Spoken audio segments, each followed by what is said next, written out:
दोस्तों, आपको अगर इस वीडियो को अंत तक देखने के बाद भी विश्वास ना हो तो गूगल पर जाकर पढ़ लीजिएगा। भारत को इस्लामिक देश बनाने की पूरी व्यवस्था लगभग कर दी गई थी आज से कुछ साल पहले। आप वीडियो को देखने के बाद ही शेयर कीजिएगा ताकि पहले आप अच्छी तरह से उनका एजेंडा समझ ले, जिन्हें आप हमेशा के लिए सनातनी मिटाना चाहते हैं।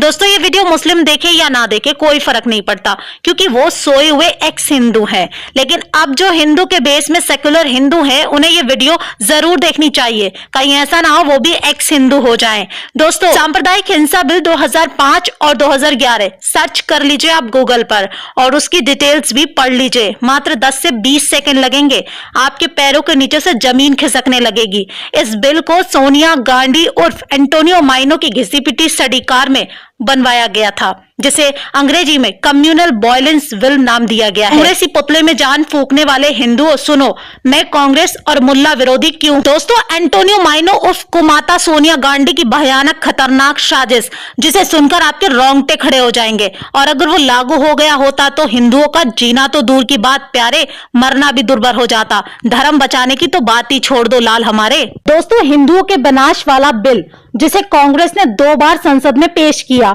2005 में और फिर 2011 में, कांग्रेस हिंदुओं के खिलाफ ऐसा बिल लेकर आई थी जिसको सुनकर आपकी रूह कांप जाएगी।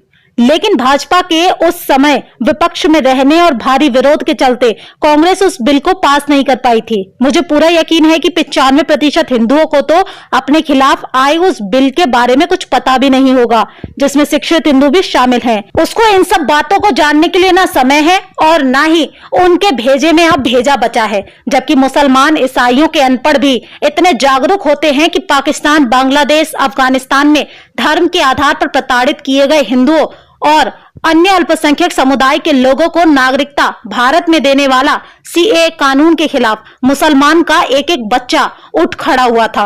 अब दोस्तों, अगर आप इस वीडियो को पूरा देखने से पहले भाग गए और 2024 के चुनाव में कांग्रेस को सत्ता में ले आए, तो सुनो, ना तुम्हारे हाथ में फोन होगा, ना तुम्हारे पास फिर इंटरनेट होगा, और ना ही मुझे वीडियो बनाकर तुम्हें जगाने जैसा ये पुण्य वाला काम करना पड़ेगा, क्योंकि सत्ता में आते ही कांग्रेस उस बिल को पास कर देगी, जिसे वो 2005 और 2011 में पास करने और लागू करने की कोशिश कर चुकी है।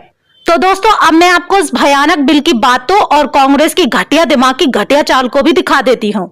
आखिर क्या था वो दंगा नियंत्रण कानून? तो दोस्तों, ये हिंदू धर्म मानने वालों के लिए फांसी का फंदा हुआ करता था। कुछ एक लोगों को इस बिल के बारे में अच्छे से पता होगा। साल 2011 में इस बिल की रूपरेखा को सोनिया गांधी की एक विशेष टीम ने बनाया था, जिसे एनएसी भी कहते थे। उस टीम में 12 से भी ज्यादा लोग मौजूद थे, जो उस समय भी वामपंथी, सेकुलर और लिब्रांडो के भेष में थे, जिन्हें आजकल अरवन नक्सली कहा जाता है। कांग्रेस का कहना था कि इस बिल के जरिए वो देश में होने वाले दंगों को रोक डालेंगे। अब उस बिल में दंगे रोकने के क्या प्रावधान थे, वो भी एक नजर देख लीजिए, तो आंखें आपकी पूरी तरह से खुल जाएंगी।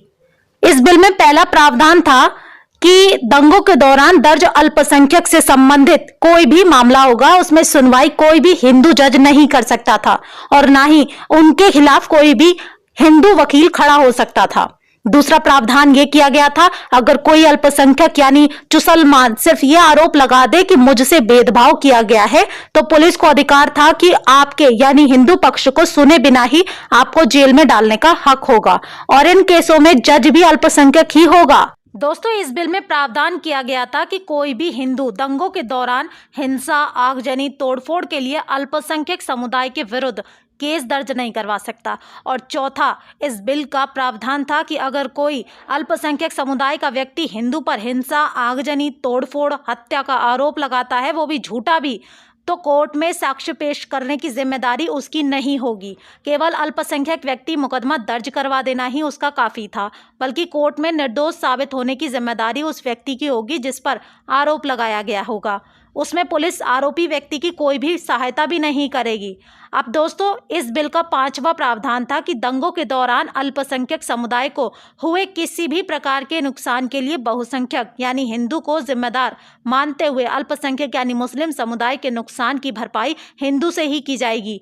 जबकि हिंदू के नुकसान के लिए मुस्लिम को बिल्कुल भी जिम्मेदार नहीं ठहराया जा सकता था। दोस्तों, छठा प्रावधान इस बिल में यह था कि अगर आपके घर में कोई कमरा खाली है और कोई मुसलमान आपके घर आता है उसे किराए पर मांगने के लिए, तो आप उसे कमरा देने से इनकार नहीं कर सकते थे, क्योंकि उसे बस इतना ही कहना था कि आपने उसे मुसलमान होने की वजह से कमरा देने से साफ मना कर दिया।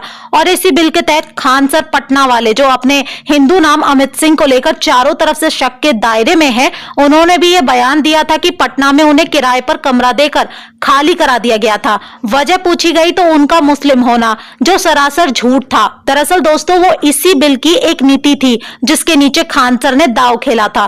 खैर दोस्तों, किराए पर कमरा देना या ना देना मकान मालिक की मर्जी होती है, इसमें कांग्रेस या किसी भी सरकार को दखलंदाजी नहीं देनी चाहिए। दोस्तों, ये तो वही बात हुई, हमारी बहन बेटियों को छेड़ने वाले किसी भी अल्पसंख्यक के खिलाफ हम हिंदू कुछ नहीं कर सकते थे। मतलब कोई हमें छेड़े तो छेड़ने दो, वरना वो आपके खिलाफ कुछ भी आरोप लगा देगा और आपको सीधा गिरफ्तार, और ऊपर से जज की निगाह भी अल्पसंख्यक की तरफ होने का प्रावधान था।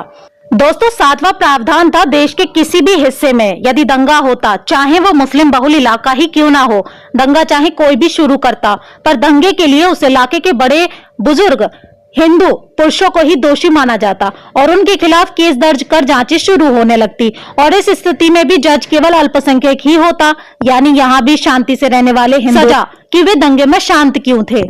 दोस्तों, आठवां प्रावधान था अगर दंगों वाले इलाके में किसी भी हिंदू बच्ची या हिंदू महिला का बलात्कार होता तो उसे रेप ही नहीं माना जाता। बहुसंख्यक है हिंदू, इसलिए उसकी महिला का रेप नहीं माना जाएगा।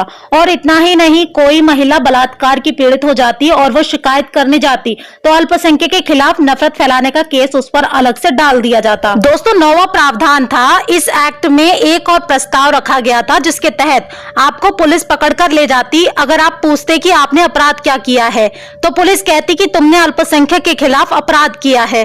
तो आप पूछते कि उस मुस्लिम का नाम तो बताओ, तो पुलिस कहती नहीं, शिकायतकर्ता का नाम गुप्त रखा जाएगा।